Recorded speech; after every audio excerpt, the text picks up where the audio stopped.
Zdravím všetkých divákov a fanúšikov. Nachádzame sa na automotodrome v Brne, kde sa ide predposledný pretek pre nás pre Aries Racing. Prvý pretek máme za sebou, skončili sme na krásnom druhom mieste v silnej medzinárodnej konkurencii, kde bojujeme s aktuálnymi a s 20 rokov, 23 rokov novšími autami, takže zatiaľ za nás spokojnosť. Čaká nás ešte jeden pretek, skúsime sa ešte zrýchliť, držte nám palce, ďakujem.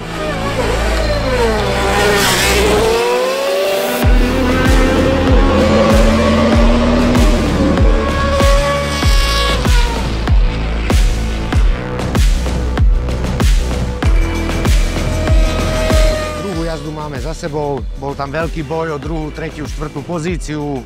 Boli sme tam v stotinách, desatinách, podarilo sa nám obhájiť druhú pozíciu tak ako v prvom preteku. Za mňa dneska obrovská spokojnosť a chystáme sa na ďalší pretek. Môžete nás vidieť za týždeň v Skradine v Chorvátsku. Ďakujem.